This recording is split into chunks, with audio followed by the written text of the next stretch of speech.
Takže toto je moje Škoda 100, motor 120. Má problém. Studena nastartuje a jede, byť se motor trochu hádá. Poté, co se motor ohřeje, zapalování se zhorší natolik, že vozidlo přestane být pojízdné.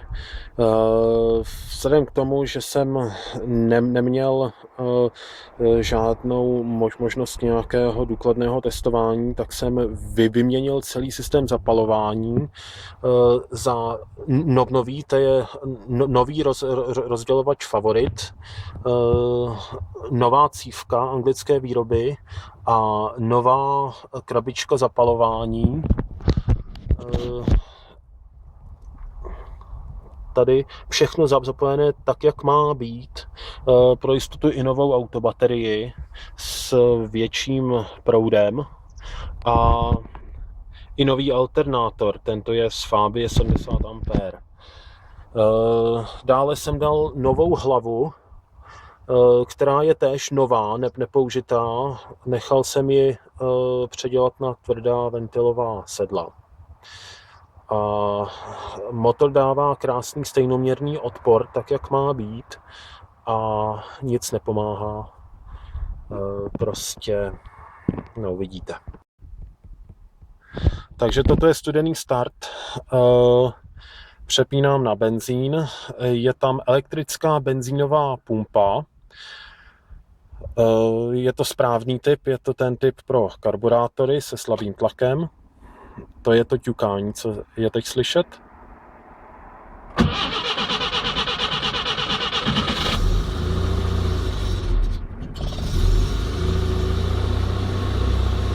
Takže to nastartovalo.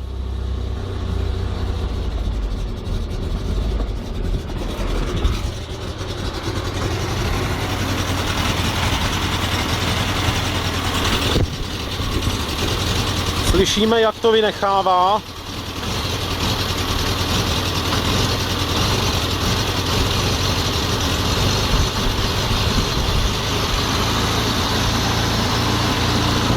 Z výfuku je cítit nespálený benzín.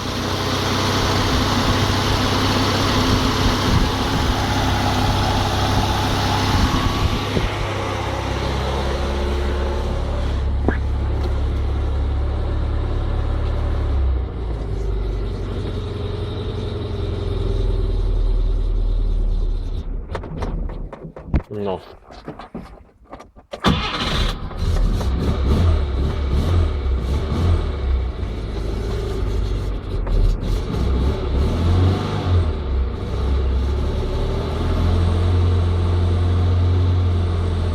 Motor se stále hádá, není to ještě tak markantní.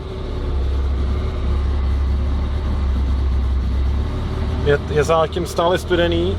Mám nohu na třetině plynu přibližně.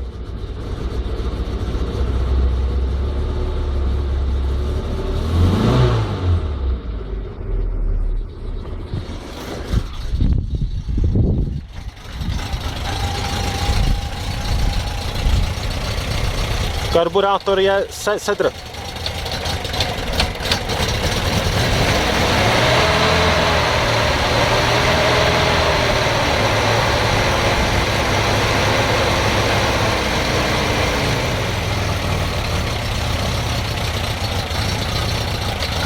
Drobné blafání.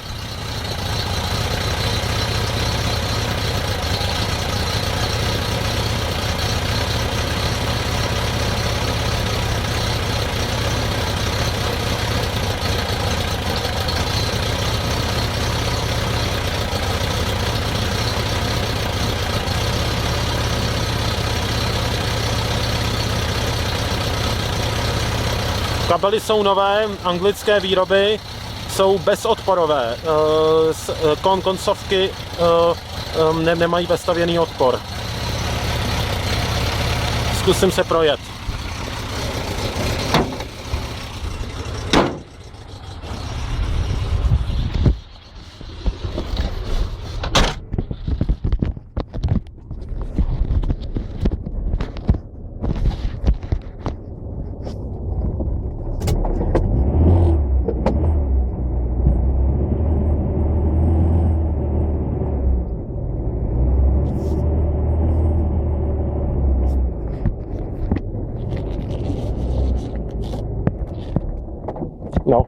zhaslo.